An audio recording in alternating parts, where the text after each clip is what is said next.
Welcome to Bicycle Retail Radio, presented by the National Bicycle Dealers Association. Bicycle Retail Radio brings together retailers, vendors, advocates, and thought leaders for honest discussions about the latest issues facing bicycle retailers.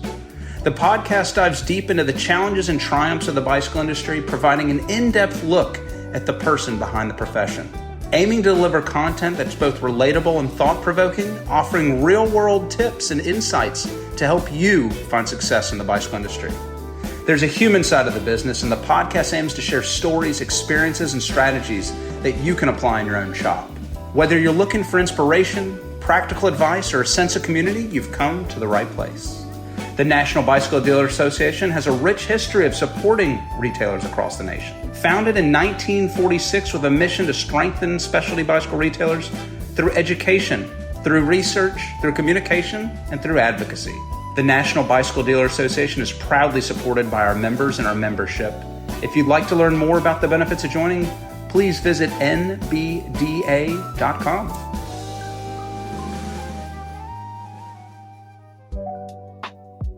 Specialty bicycle retailers are the heart of the cycling industry, and the National Bicycle Dealers Association exists to strengthen these businesses through education, research, communication, and advocacy. When we create thriving bicycle retailers, the industry and the cycling community follows. Memberships are available for individuals, retailers, and association partners committed to supporting the mission. Join today at nbda.com.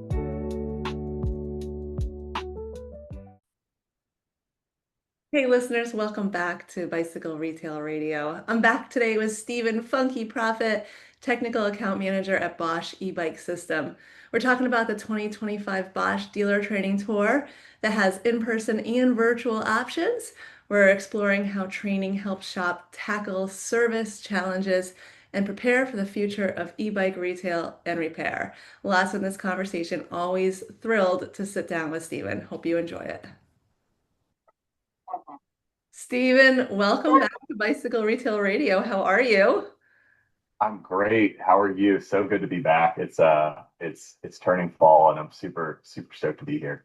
Yes, man, I am stoked. And I have to tell you, I was out in Whistler at Crankworks. The MBDA was there this year, and we were right across from the Bosch booth. And it was, gosh, Crankworks is like it's like a rider show, and there's retailers and an industry. And your booth had like everyone, such a diverse crowd, like wanting to know about the systems and asking great questions. It was really awesome to see. So I just wanted to give you that feedback. You guys were crushing it there. Totally. Thank you. Yes, our team, Jocelyn, Kurt, and beyond, Garrett, everyone put in so much work for Crankworks to bring the EMTB challenge to the North American front, and from the social media content and the internal meetings we had, just hearing about it, so awesome. So big props to those folks for how much they did, and definitely had, I guess the kids would say, some FOMO being far away from it. Yeah, I know. We're gonna go back next year. We're gonna go back next year. I'm pumped.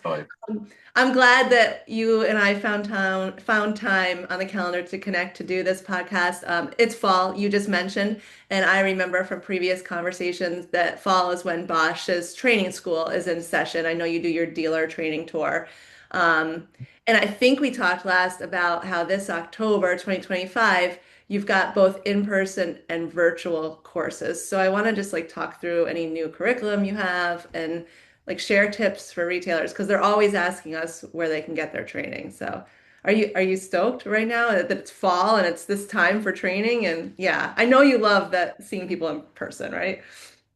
Pumped. Yes. Yeah. I think in person, it just has so much value from not only my job selfishly, but also I think from dealers after doing this for 6.5 years, just the feedback that I get and we get collectively, it's people want to be in person. It's an experience. And, we're not putting on a rock and roll show by any means, but gathering people in a room and having real conversations is, just so much more than we can do with a module or even a live online session. And so we want to have a diverse portfolio to reach anyone and everyone, because we know that by our bandwidth and dealers bandwidth, not everyone can make it to Cleveland or Pittsburgh or some of the kind of the bigger market cities that we end up promoting and having those events in.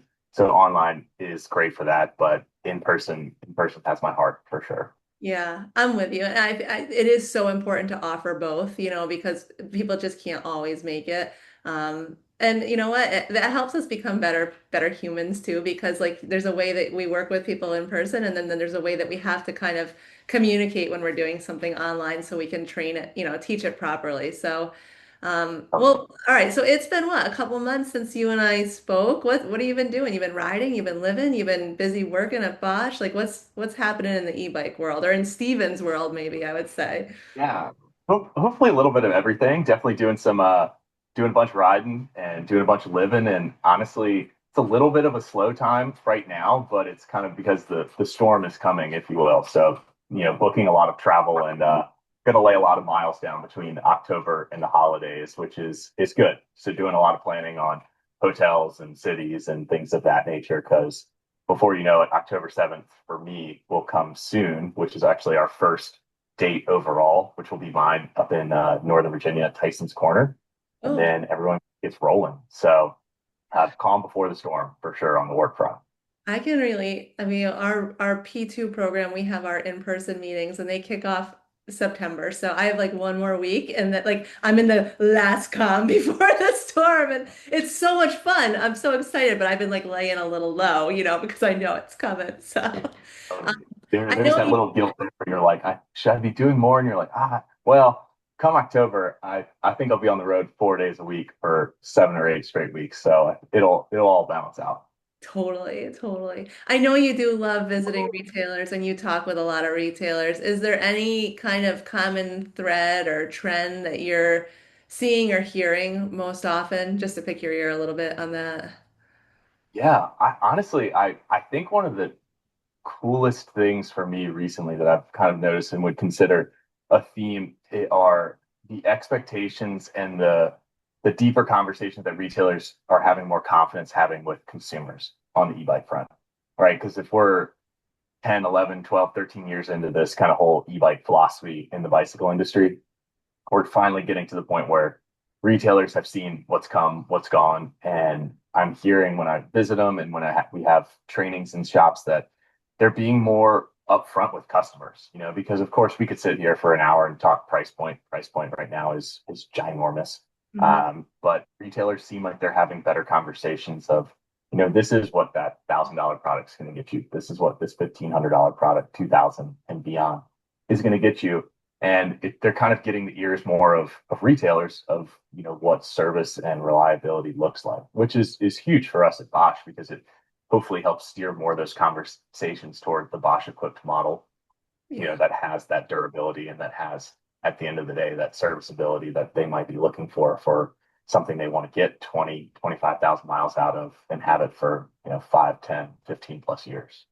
That is totally resonating with what I'm hearing in our P2 groups. Retailers are definitely more confident and comfortable having that conversation. Here's what quality gets you, and here's why. And they're finding success with it. And it comes down to a test ride. It comes down to explaining like the life of the product, that safety feature, just like the smoothness of the operation. There's so much there, and retailers are seeing their sales soar. Like e-bike is continuing, the trend is there and that confidence, I'm glad you brought that up. We're hearing that too. And it's just having a knowledgeable staff and being confident in the product that you have. Um, all right, so listen, you're rolling out October 7th is the first training. What can dealers expect from the 2025 Dealer Training Tour? We've got all sorts of new components. Maybe you could just, I don't know, summarize it or go deep or whatever you want to do for me. Yeah, totally. So I guess first off, we will still have some online sessions available. And our online sessions are always live taught. Traditionally, they're at 1 o'clock Eastern time, 10 o'clock Pacific. So that's kind of right there, smack in the middle of the day. And folks can be able to hop on. So we will still have bandwidth for that. But we are making a big push for in person since myself and all my colleagues will be out on the road traveling in cities for that. And for the in-person side of things, we're bringing the toolkit, we're bringing all the parts, we're laying everything out, we're passing things around, and we're also trying to kind of merge and have it be so we can still teach to someone that might have just been hired at a truck retailer that is brand new to the bicycle industry. and is learning about e-bikes for the first time, we're also still trying to speak to that person that I've seen come the last 6 years. And it's a tough job. And that's, where two, we talk about the online training, where online to me is great because it's great for someone that is just coming in, put them in front of the laptop, sign them up for that, and they're going to get the full rundown of all of our components, at bare minimum, what cable to grab for a smart system bike, what cable to grab for a system 2, how to complete a warranty. Even after 11 years, like we're still doing just really succinct work on trying to say, these are the things we want to complete a warranty, because coming from a background in retail, like when I call, I want to have something taken care of quickly. So we're always trying to make process improvements on that. But it's really just educating the dealers. These are the documents we need, and these are the steps that we want you to take beforehand. And so we're continuing to add more, testing inside of the diagnostic tool 3, which is going to be huge to be able to talk to dealers about, to continue adding hopefully to their service offerings that they can have for dealers, because the drive units are becoming a little more complicated. There's more sensors involved. So being able to test for those to rule out any types of root causes. We have the anti-lock brake system with Bosch ABS at market now. We've talked about it for a few years, but now we have bicycle brands that are in lots of retailers, like our good friends at Turn, that those GSDs are coming with ABS right off the bat. So breaking down those barriers of, hey, it's a diagnosable component, it has software updates available to it, and these are the workarounds if you need to troubleshoot. And really, I find that in an in-person setting too, after all these years, still educating retailers, this is what we want you to have in stock. Yeah. Because our hotline team is going to say, well, if you don't have that cable, do you have another bike you can take it off of? And, most retailers are going to say, heck no, like why am I going to decommission a bike? But that's kind of what we try to, aim for. And we try not to be aggressive in that, because it's not our goal to sell, aftermarket spare parts through our service partners at all. But we want you to have the stuff on hand so that it makes everything quick and easy. And I think what we did last year was we took a huge pivot in our training from being very product heavy, like very portfolio heavy, of like, this is Performance Line CX, this is Performance Line CX Race, here's our whole smattering of displays and connectivity, and really kind of eliminated a lot of that and brought in key real life troubleshooting scenarios. And that is what we're continuing on. That's some of the new things that we just had a really good internal meeting last week of some feedback for the new content that's coming for October, to be able to say, these are the key issues that we're seeing. And having been at Bosch for over 6 years, it's so awesome now, because some of us have, done that on our own in trainings, just kind of being grassroots and trying to speak to dealers on a deeper level. But now that it's inside of the slide deck, it's inside of the content, is really good. And we saw a lot of success with that this past year, of saying, cool, we're going to break down the Bosch system. We're going to start the handlebars. You've got your remote. You may have a display. You've got wiring connecting that to the drive unit. Here's some key things that we've seen over the years that probably at some point or consumer's going to come in and say, hey, this is my symptom. So let's talk about that in training. Let's break it down. Because for sure, when we were getting going, there were some years where it was like, here's the diagnostic tool. Here's how you plug in. Here's how you run a report. Here's how you do a software update. But we're still almost too infant in a way to say, these are some issues that we see, and this is the course correction for that. So for me, coming from a technician side of things, like I love having more technical stuff inside of the slide deck that we're going to present, because most of the retailers that are coming are usually tend to be the folks that are working on the bikes too. And so being able to speak to them is super, super important. Sounds like it's a really great opportunity for technical processes and just efficiency processes for the shop. So combining the two of those is a great win when we're, I think, always stressed for time right now. And we want to make sure, like, if we're submitting a warranty or if we're, getting into doing some diagnostics of a system, like, let's know how to do it ahead of time so we can do it right the first time, and it saves on efficiency. Regarding the content, so just a little bit on virtual and in person. So the in person will have more hands-on, but is the content slide deck for virtual and in person basically the same? So the difference is that hands-on component?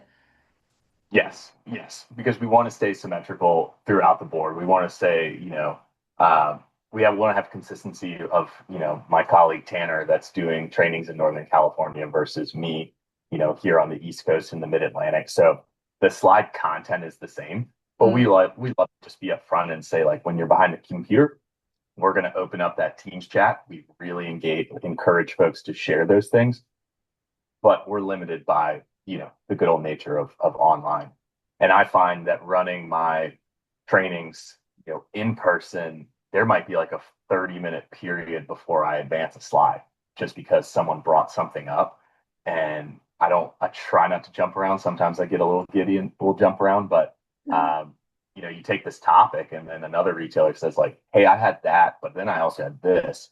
And then you've got, just amazing like benchtop of components in front of you. And you can say like, this is what we want to do.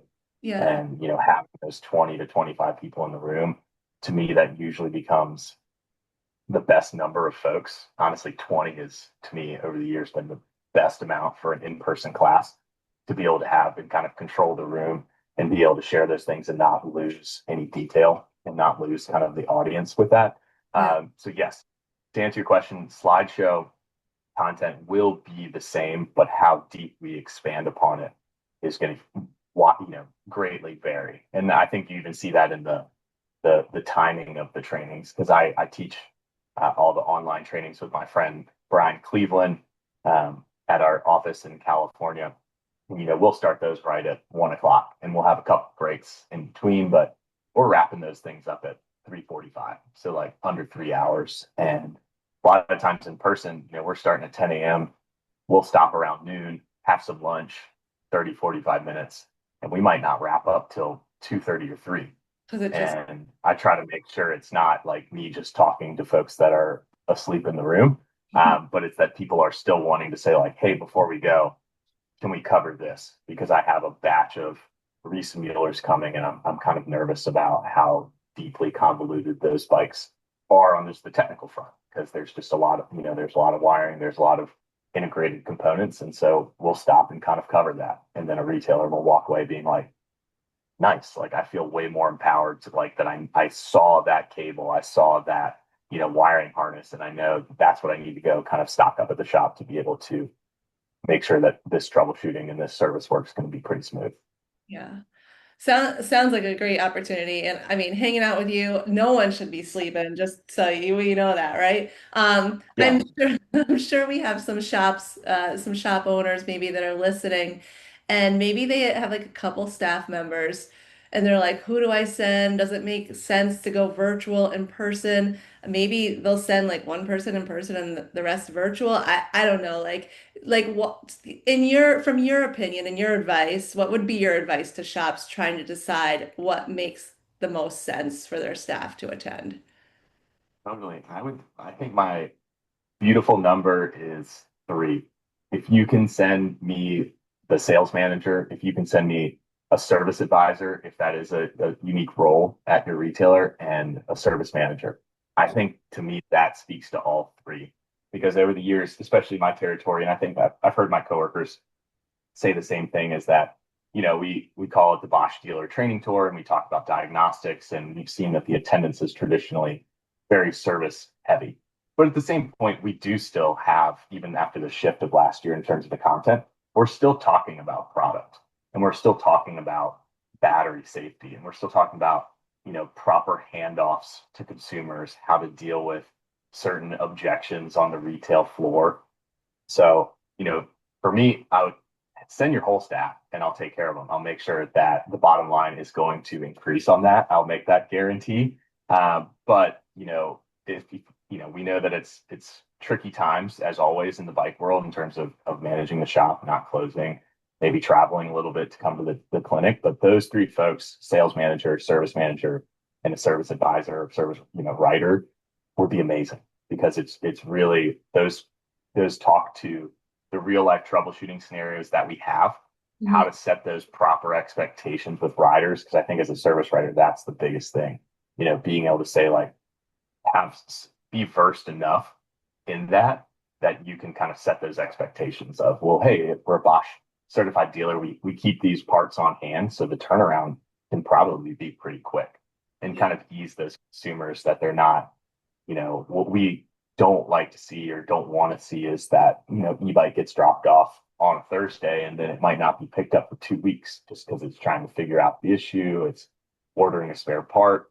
Maybe that part's out of stock. And we know from our consumers, like they want to put miles on the bike. And sometimes it's their main form of transportation. So that becomes, heavily, even if it's even if it's an e-mountain bike, I've heard a lot of shops say like this person goes out and rides it every day. And if they don't, it's not we don't want to hear about it. So that's what we spend a lot of time on, is just trying to prep dealers for what they're going to encounter, what to keep on hand realistically, and how to deal with it from there.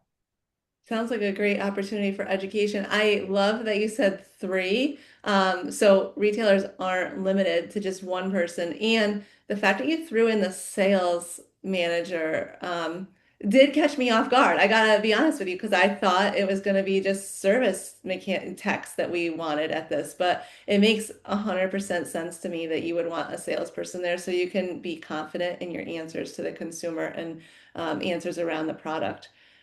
So some of these, the in-person you noted starts in the morning and goes until maybe the afternoon. And there's several of these across the country. Correct me if I'm wrong. I think that's what we spoke about last. So in theory, a retailer, if they're close enough in driving distance, they could drive in the morning and drive out. I mean, they might need to stay over, but they could make it a day where they can put three staff members in a car and get to you. Do you see that happen ever? Yeah, absolutely. I mean, the cities that like I can rattle off, in my market, like Northern Virginia, Baltimore, Philly, Cleveland, Columbus, like, bigger markets, definitely North Carolina, I spend a ton of time in. So Raleigh, uh, Raleigh, Charlotte, Asheville, just because there's so many retailers in that region. So I try to make it, viable for folks. And it's honestly the best compliment in the world, Heather, when I go somewhere and someone's like, I drove 5 hours for this. And I'm like, I love to hear it like at 9:30 in the morning with my 30-ounce hotel coffee, because I'm like, cool, this is important. Like, this needs to be really, really good. And it keeps me on my toes because I love hearing that, because it shows the commitment to want to learn and want to come. And I think the other missing aspect we were talking about internally recently is in person is so good over the years because you get all these retailers in the room. And number one, you see the camaraderie of folks that are like, I haven't worked with you since X shop 15 years ago. Like, how you been doing? But then as the morning and the afternoon goes on, there's just so many anecdotes of, what are retailers doing with, e-bike insurance, right? That's been a big topic in the last couple of years, excuse me, business insurance regarding e-bikes in the last few years, where certain cities are cracking down. And, a certain shop can be like, hey, this is who we use and they're really good. And you're like right there, like that probably wouldn't have happened, grassroots, and it definitely wouldn't have happened just hopping into online training. Or, hey, this is how we handle batteries, with certain bikes. Maybe it's not even a Bosch bike, but it's like, oh, we don't even work on, like, we'll work on XYZ bike, but that battery's got to get out of the building. And just things like that are really just helping the flow of retail. And I see a lot of retailers just walk away like more confident, whether they got Bosch questions answered or whether they just got kind of business questions answered. Yeah, it's like cool if you can host that and facilitate that kind of like community building in the bicycle space through Bosch. We love it too, because we know how important it is. And I've been doing a lot of just kind of like grassroots feedback with retailers that, flashback 10 years ago, there were so many more offerings for in-person training, so many brands. And however, that has kind of shaken out through the pandemic and maybe through budget and funding. There's still a big void in our industry for in-person technical training. And we know, and we're working on big time behind the scenes too, to take it even one step further, have more and more hands-on opportunities, and perhaps create levels of training where, we get to the point, that's our goal. We get to the point where, like, if you're going to come to one of these, we're not going to go over these basics. Like, you should be there. we're going to say, hey, and we've experimented with in the past prior to COVID. Hey, these classes are going to be 10 people because we're going to have 10 bench tops set up with drive units and everything. And basically you're going to do it. And we're just going to kind of facilitate and really challenge the retailer. Cause I think that's where a lot of these folks, say that they learn the best, right? I'm only saying it from experience, right? A lot of times you're blasting through the module online because there's a discount code at the back end or a helmet or a derailleur, a set of brakes. We know it. That's the nature of the beast, and that's great. It has value, but as these bikes become inherently so much more complicated, we don't want people to like walk away and start getting these pre-orders from various brands and scratching their head being like, I don't even know how to build it. I don't even know how to where to start, where to get the resources. So the facilitation of that, and just I always call it education and empowerment. And honestly, I lean more to the latter of like, I just want to be here to empower you to make it easy. Like it's a bike, but you probably worked on something way more complicated. And I just want to make sure when you feel empowered that it's where to get the parts that you need, where you need to get the torque specs that you need, how you get in contact with us, and kind of break down any of those barriers. That's the most important thing to me that I see happens really well in an in-person setting. Yeah, there is something about the power of retailers getting together. They do start like opening up to one another and sharing tips and advice, and it becomes a really special moment. What about do retailers or attendees need to bring anything with them? So do they need to bring, I mean, anything for in-person training, or they could just show up with, a cup of coffee as well and be ready to learn? Yeah, I show up with questions. Yeah. Like that's kind of my show up with questions, show up with some curiosity, show up with some experience and some anecdotes. Questions that you want. There's to me, I operate in that mindset that there's not a bad question, and we all have them, and it's just about how we kind of run down and make someone feel comfortable asking it. Because I say it effectively at all my trainings. I want everyone to leave not knowing, not having not asked a question, Yeah. kind of thing. Like ask it. And so many times I interact with retailers, like I'm like packing up the toolboxes at the end of the afternoon. They're like, hey, can I ask you a question? They're like, probably dumb. Yeah, please. Like that's why I'm paid to be here. Like, and I'm actually, and before you even ask it, it's probably not dumb. So like I had the same questions 6 years ago when I learned how to do all of this stuff myself. So I want you to know exactly how to do it. And it just seems it's also like a good, Heather. It feels like it's a great break from the shop, right? Like it's like it sounds like a silly term to say, but it's a field trip. Like you get to come out, hang out, talk bikes. That's huge, being stuck in the shop 5, 6 days a week and just being able to come out and like hang out with bike people and talk bikes. If you have an iPad, bring it. If you got a pen and paper, bring it. But we've kept the price the exact same for all these years, $40, right? Like because yeah, $40 a person. Yeah. Um, because it's right, like we're not, of pricing obviously is one of those things that's a big thing, but we don't want to ever eliminate someone from coming based on price. And maybe as these wish list items uh, come to fruition, and how I mentioned about like tabletops and like smaller classes, of course that could change, but the product's going to change too. Yeah. But we really listen to retailer feedback so that we can continue kind of making the trainings as best as we can to speak to everyone. So, show up, try to get there before 10, hang out for a couple hours. There's going to be coffee. Sometimes there's breakfast. There's lunch provided around noon. Hang out, drink some more coffee. If anything's abused at training, it's coffee. It's caffeine. So, and then we usually wrap up 2:30, 3 o'clock. And honestly, for my trainings, if it's close to something, it's probably asking someone like, hey, is anyone going riding, or where's your favorite watering hole? Like, let's continue this conversation and just go hang out and just keep talking bikes. Well, I think I'm coming, so I'll see you at one. Sounds like a great Please, please. You mentioned that the training has over the years evolved, and now you're also covering like most requested troubleshooting things, different things that have come up from retailers. You're addressing those. Is there any other ways that the training is different from past years, or even this year, anything that's like new on the training that you're personally really excited about? I think it's more, we continue to talk about connectivity a lot with our eBike Flow app. Um, our eBike Flow app connects to all the smart system bikes. We know it's another app that connects to products, but that's really probably the integral spot where I recommend that sales manager comes, because they're the ones that are going to be talking to the consumer. And we want to, talk about a lot of those different features. And this year particularly, there's a ton of, connected offerings that are available through the app.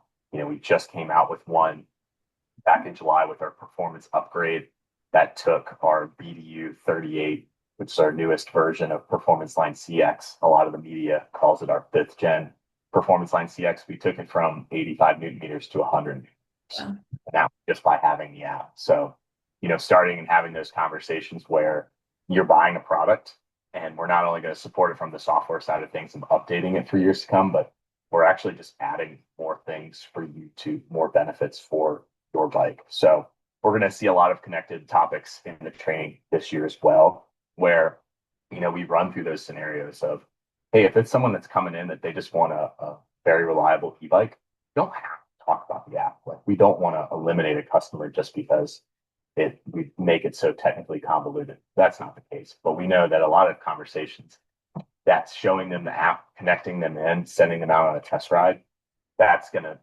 push them over the edge from X, Y, or Z product to the Bosch product, because they're seeing exactly what they've got right off the bat when they walk out of the store. Yeah. I think equipping some retailers with like just some keywords or selling techniques is important too. And this is not a sales clinic, if you would, but I'm sure that there's a lot to gain out of being in the conversation with you to hear some of those key things that you could use in your sales presentation, if you would, right? I mean, back in the day, we were talking about like, hey, maybe it's not the best idea to refer to something that's not electric as like a regular bike or a normal bike. Like semantically, like I had my first boss at a bike shop, always was just a very eccentric person and is one of my best friends. But used to always say like, man, regular, that's just the type of gas you put in your car. Normal, it's a setting on your dryer. Like that's all those that's the definition of those two words. Anything else, let's just talk about it. So I remember years ago talking about that in clinics off the cusp, and some retailers being like, whoa, that could be powerful to Yeah. like not eliminate someone. And I think we're almost kind of past that now, because e-bikes have, pun intended, almost become the norm. But the fact being, hopefully retailers can pick up some of the things from, my position and all my colleagues, that we talk this very specific space all day long, all week long. So I am hopeful that they can pick up some things, and truthfully too, I pick up a lot of things from them, because they're at the end of the day talking to the consumers. And I try to say too, like, I'm here to teach you what I know, and I hope that that's going to have an impact. But guaranteed, you're going to teach me something that I'm going to walk away with today that I'll probably incorporate in my training tomorrow in Pittsburgh. Yeah, yeah. I know that you have a certification in Bosch e-bike systems that's available. And certification I think is so important. Will this training allow a staff member to become certified in Bosch e-bike systems? Yes, absolutely. Oh, excellent. Okay. So is there like a test at the in-person, or how does that happen, right? At this point, no. That's still currently a good conversation internally that we're having. We've had some recent good change and some new leadership on my specific team at Bosch as of this week, which is awesome. So we're super excited to. I think we're going to pick up a lot of good conversations moving forward of bringing some of the things in terms of, should there be a test, or I think the realistic moving forward is we're working on, and I bring out a big kudos, who I know will listen to this, my colleague Kevin Haynes, who's on our technical training team, but way more behind the scenes in terms of creating this content. Kevin does such an amazing job giving us such a good toolbox of stuff to talk about, and letting us kind of run with that and give feedback and add on.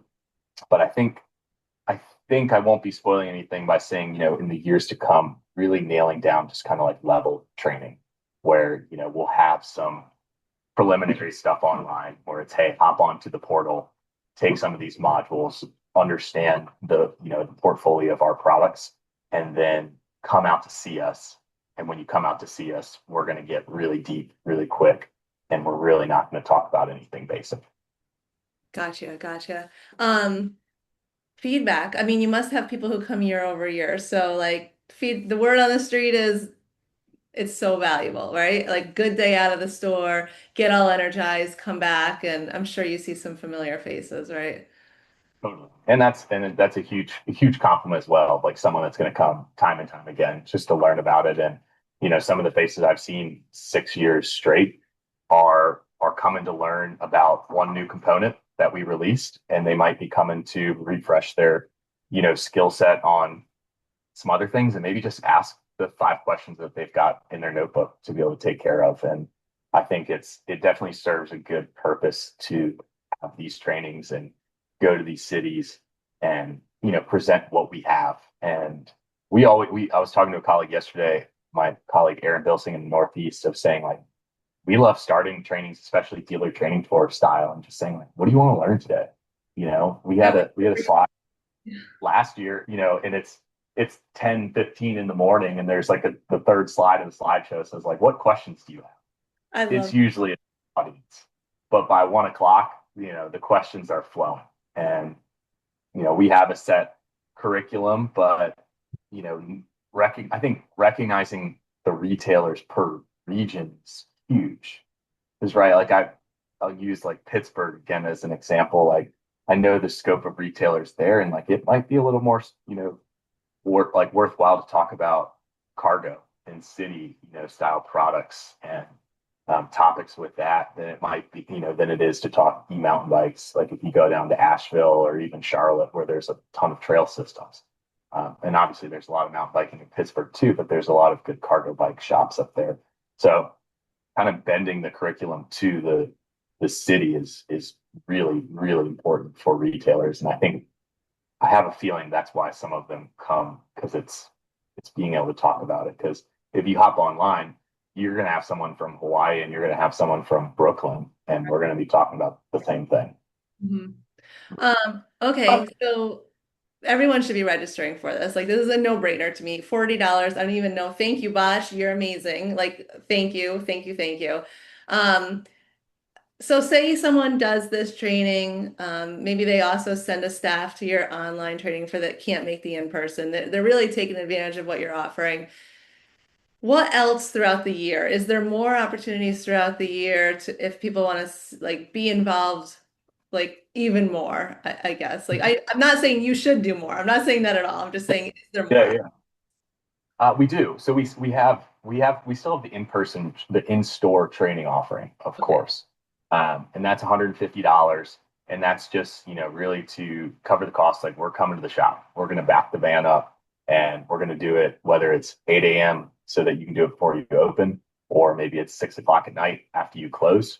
And we're going to, your whole staff can be there. So if you got 25 people, it's the same cost.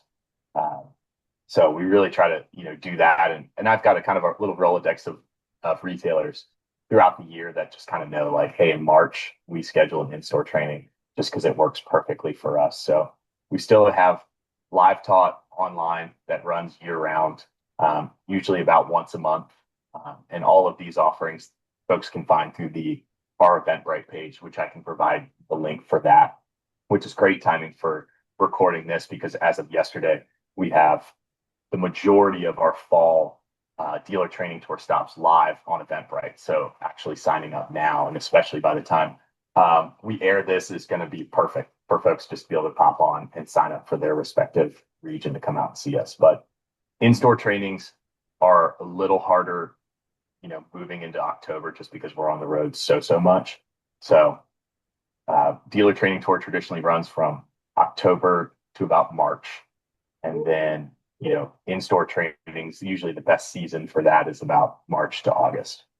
Okay. All right. So I'll make sure we get that link from you, and listeners, we'll put it in the show notes so you can find it. I just have a couple more questions. I mean, you're doing these trainings, you're working with retailers all the time. Are there any common challenges that you hear from shops that they face with e-bike service? And like, yeah, I guess that's, yeah. Yeah. Hmm. On the Bosch side or in general? Maybe in like just let's do the Bosch side. Are there any common things with Bosch? Like I think when I was in Whistler, I went to the booth and I think it was updating an app or something that was like the hardest, like the questions just kept coming in about how to update the app or something. So I don't know if like, and I think that was from consumers maybe, but is there anything that you're hearing from shops that's maybe the most challenging thing with the Bosch system?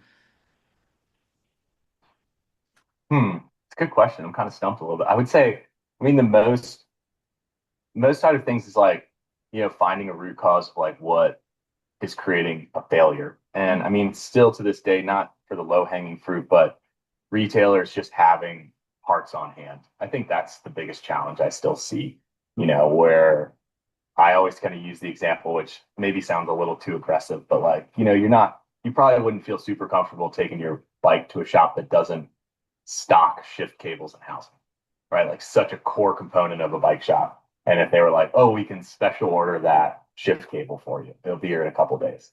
You'd be like, huh, like that's interesting. Or like, an 8-speed chain or 11-speed chain or 12-speed chain right now. Just kind of those basic things. I think that's still the biggest challenge is just having core components in stock, because uh, we talk about how robust and reliable and durable the Bosch system is, but it still is run on, it's a closed system, but it's still run on cables and, CAN style communication, where, things can go wrong. And so it's a lot of the retailers over the years I've talked to are saying like, hey, we took your class 2 years ago and it was great. We learned a lot, but we just don't even get to practice it that much because the bikes just don't come in with problems, which is great. It's great to hear, but it's still like when they do, you know, having those things on hand. So, Yeah. For me, getting retailers to kind of be comfortable knowing, hey, we're stocking this size run of Cannondale Tesoro e-gravel bikes, and that runs, a 300 millimeter power cable, this length, speed sensor wire, and like let's just have a couple on hand. Pretty low cost things just in case something does go wrong. Because all of the feedback and research that we do with our consumers is that they're buying a high end product, so they expect the high end service. And it's kind of that Mercedes mentality. Like you take something in, like Mercedes, most of the time, I would say most, is going to have the core components on hand to be able to like take care of it and get you back on the road real quick. And I think that's the biggest challenge. And I think overarching for retailers is there's just so many competitive e-bike systems in the market that I have a lot of empathy for them, because when something happens on our system, they're having to kind of rack their brain on, well, TQ does it this way, or Hyena does it this way, Fazua used to do it this way, and just kind of getting specific, right? Because like you think about shifting, we're still like, I don't want to leave anyone out, but it's kind of like SRAM Shimano. You're either kind of going 50-50 with a couple, good ones, on the peripheral as well. Brakes, same thing. Suspension is it Fox or RockShox? But right when you think about e-bikes, there's 7, 8, 9 systems out there, currently. You can walk into a retailer and walk down a row of bikes. 5 bikes in a row could run 3 different systems. Yep. And so I still think that's just a huge challenge that it is, unless a retailer is like only stocking Bosch, which we do completely see a lot of. Biggest challenge is just kind of like getting them to be like, cool, e-bike partner portal's here, my dealer manual's here, pull up the specs, here are the part numbers I need, copy paste those into QBP, get those parts rolling. If not, opening up a drawer and saying, hey, we've got 5 lengths of power cables, we've got that on hand right now. Because if it's a warranty situation, I want to just pull that cable out, replace it. If I'm running diagnostics and that solves my issue, I want that customer gone and back on their bike, and I'll do the paperwork, at 7 o'clock maybe with an adult beverage after shop hours have closed, just do the paperwork, submit it so that that's coming. And, that's what we're really aiming for with just the efficiency of service, so that when something finally does happen, they're not kind of anxious worrying about where do they even start. Yeah. Yeah. I mean, so many great points there. Just the common challenge of just diagnosing an issue when it does go wrong. But then, yeah, someone comes in for a repair, if it was a traditional bike, let's say, you'd always have a 9-speed, 10-speed chain in stock. So why are we not stocking the parts to take care of our e-bikes when they come in? And that high level of service, especially you don't want to keep e-bikes at the shop when they're in for repair. They take up room. They like we got to get these bikes back to people so they can use them. Um, And I think really now that we've kind of talked about, I feel like that, yeah, kind of getting, to fully answer it, I feel like batteries and drive units are probably still the biggest challenges, because retailers are very keen and very intelligent on wanting to like deep dive it. mm, And in training, especially with batteries, we just try to break it down where if you're having a faulty battery, there's effectively 3 steps to test if it's going to come back. Battery management system reset, make sure the charger's not at fault, visual inspection to make sure nothing's, cracked or bulging. But if you check off those few boxes, um, that's really it. So if that battery's in warranty, get it in your call to recycle provided packaging, hop on the warranty, or call our hotline and get a new battery going, because right, these batteries have to be made so safe that I think that's probably still one of the biggest challenges I see retailers, where they want to know more in terms of the troubleshooting, because it's not showing up in diagnostics. They grabbed a battery that was on a floor bike, put it in, the system works. They've tried charging the suspect battery, doesn't take a charge, doesn't take a reset, and that's just it. And that's what we try to cover in training. Is like, once you've done that, we're all technically, based in the bicycle world, and like we want to know more, but for something like that, it's just nothing more we can do. We just go through the proper steps and get something fresh going. And kind of same thing goes with, drive units too. Like, we've always got retailers that want to crack them open and explore and replace bearings and things of that. And, at this point, these are sealed systems from our factory. So we're not, encouraging people removing them. It voids, taking them apart, it voids the warranty. The bearings inside are not your same SRAM, GXP, Shimano, Holotech that have finite service intervals. We see bikes, that get 30,000 miles on one motor in terms of bearings. We see some that might hit 7,500, but maybe that 7,500 is someone riding in turbo mode in Whistler, all year round. And it's just putting a lot more strain on it. And it's just like, take that motor out, put a new motor in, and get them back riding. So kind of just breaking down the simplicity, or kind of talking about the simplicity of the system, is still probably one of the bigger challenges. right. I think we're all still trying to learn, like even the lingo when you say system versus like battery, you know what I mean? It's like I think everyone's still just trying to understand what all this means. Um, any misconceptions about Bosch systems that you'd like to Ooh, clear up? It's a spicy question, right? it's a spicy question. Yeah. Uh, Misconceptions. I know. Um, I don't know. I know. Honestly, I'd say misconceptions being just power throughout a ride. I always say that. Like, we're currently seeing a little bit of this kind of power race of who's got the most powerful system. And for us, all of this is programming, and um, we program our systems for the rider, like the rider that's going out in the backcountry and putting 5, 6 hours on their bike. And so a lot of our engineering, we're focusing on preventing any, derating of that drive unit. So any motor, you're going to start spinning it, it's going to get hot. How does it behave once it's hot? Because you could take 5 different brands, throw them in a parking lot, which is kind of inherently what buying an e-bike right now still kind of is. However, I do see retailers that are becoming more constantly creative on how they sell e-bikes. There's actually a shop a few blocks down the road from me. I'll shout them out, but Outpost, they're newer to the Bosch system, Outpost of Richmond. And they did something on Instagram the other day that was so, so cool. They said they had a Bosch equipped bike by Benno, and it was like a Remy Demi, so just kind of a cool little 20-inch cargo bike. And they just put it up and they said, "Hey, come take this bike. Come take it. Come take your kids to school. Come go out on a date to dinner. Go to the bar, wherever. Go get coffee on it and experience it." That was their marketing push for it. And I literally think like 36 hours later, they always do really, really high quality like new bike day photos. And it was a person that had bought the bike, and the caption was like, "Well, you missed out on this one," kind of thing. And I was like, that's such a cool, creative way of doing it, because some of the retail, like, they don't all have the bandwidth of doing it, but I continue to try to encourage retailers to be creative on that front. And some of them do really well with like, events. I worked an event with a dealer here in Richmond for an outdoor festival that like all the e-mountain bikes were there. And we were like right next to the trailhead. It's like, go rip them.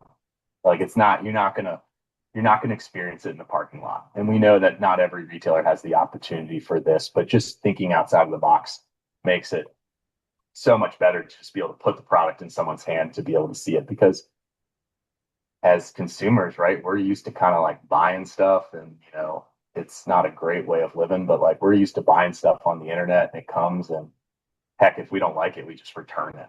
Mm-hmm. And it's that experience, and we're trying to sell these really high-end products that are hopefully trying to integrate into someone's life to make it better, cut down on car trips, get them out in the woods more, and they've got to experience it. So in terms of, I think the biggest misconception, coming full circle on that little tangent, apologies, is just power. We really focus on power over the distance of a ride, cargo. And I think that that's one of the things, just hopping around the internet, I see a lot of is, I test rode this brand in the parking, like at my local dealer. It just blew Bosch out of the water. It was like, well, that's a huge misconception. Take both of those bikes on a 20-mile ride with 5,000 feet of climbing, if we're talking trail bikes, and then post in this forum and let me know. Yeah. Gotta be careful of these forums. So much stuff gets posted in there, but it's like power and longevity, I guess, would be like, it's just quality product. When I think of Bosch, I just think of something that's going to last me a lifetime, and it is quality. Looking ahead, like 5 years, not even five, let's just like look to the next 2 years. Like in our conversations with our P2 groups, we're talking about how just the store might change, the layout might change. We might see more e-bikes on the store floor. We might see service centers with more space dedicated to e-bikes. What are your thoughts on just like maybe how the typical layout of the shop or service center might change as we continue to see e-bike growth? I think being prepared. No, yeah, I think being prepared for service is awesome.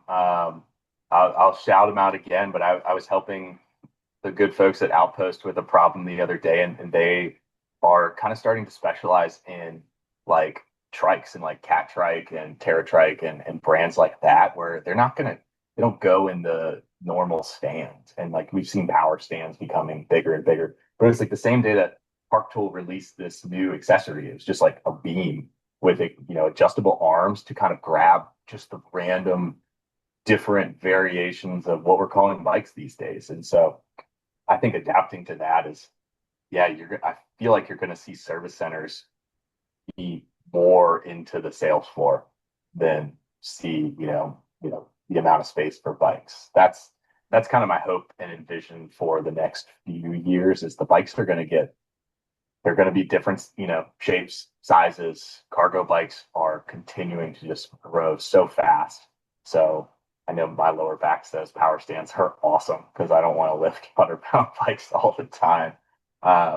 And just being able to kind of do that, I still hear anecdotes from some retailers where they say, "Hey, we just picked up a couple of cargo bike customers because the shop down the street like wouldn't put it in the stand.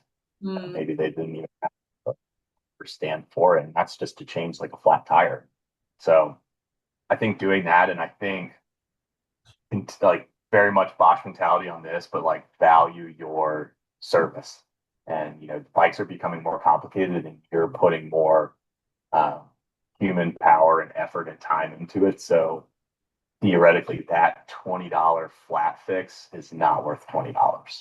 Right. You know, think about what it's worth in your time, or, you know, having, and I think from the beginning of our chat today, Heather, like, you know, shops becoming more confident talking to consumers with, hey, this is a $7,000 bike, but it's very intricate to work on. Everything's, you know, run through the headset. There's motors, there's batteries, there's alignment of the batteries, and just setting that precedent for consumers to know that the automotive world does it great. Buy a Mercedes and you're buying it, and they're already setting you up for a service plan. Yeah. Right. And service plan is not going to be free.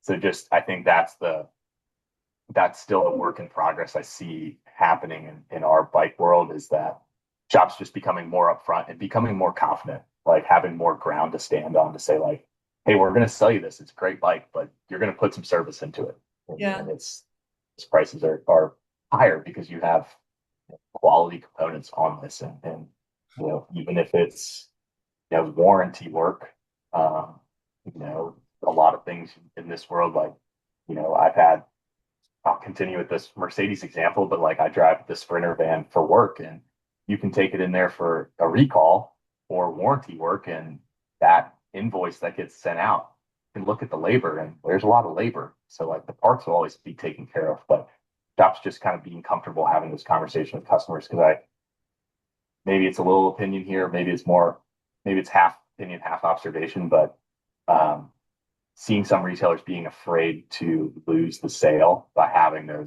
setting those expectations of what service is going to look like over the course of that bike life.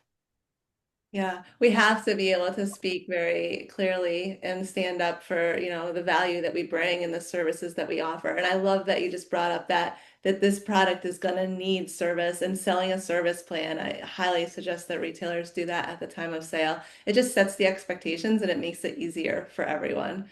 Absolutely. I really hope everyone listening gets to an in-person event in October. And if you can't get to an in-person, or October forward, if you can't get to an in-person, at least do the virtual training. Tremendous resource. We'll make sure that we get the dealer training tour link from Eventbrite from you, and we put it in the show notes. Yeah, thanks for coming on the podcast again. I always enjoy chatting with you. Yes, likewise. Thank you. Thanks for having us. And we're super excited. And yeah, I will share the Eventbrite, our like overall link that'll have online offerings, in-person offerings. Should be able to, I think we're in our final stage of having kind of, I always call it our Van Halen poster, but it's just the rock and roll poster of all the dates where we're going to be. So I should be able to share that we can put in the show notes as well. And then if online or in person through a dealer training tour stop doesn't work, still get in touch with us, and we'll brainstorm something else that works, because we want to make sure everyone's getting, you know, all of those offerings. And any type of ideas too, like reach out to us. Like, you know, we absorb so much from retailers, and I've never met a retailer that kind of wants to like hide what's working for them to like share it with another one, you know, in a different market, because rising tide raises all ships or something like that. So it'll make it all better for everyone. Awesome. Well, Phunky, it's so nice to catch up. Have a good rest of the calm before the storm, and I'm sure we'll have you back on the podcast soon. Thanks again. Awesome. Thank you, Heather. I really appreciate it. Thank you for tuning into Bicycle Retail Radio, presented by the National Bicycle Dealers Association. We hope you enjoyed today's episode, and if you did, please like, subscribe, or leave us a review. Sharing this podcast with your friends helps us reach more listeners and continue to bring you the best content. Remember, we host 2 shows per week with ever-changing guests and fresh content to keep you both informed and inspired. The National Bicycle Dealer Association is committed to providing valuable events, webinars, and opportunities for industry education and connection. Stay up to date by visiting nbda.com to see our event calendar. Special thanks to Francis Abbott for the promotional graphics for today's episode. If you're interested in advertising on Bicycle Retail Radio or have a guest suggestion, visit nbda.com to learn more. Thanks again for listening, and we'll see you next time on Bicycle Retail Radio.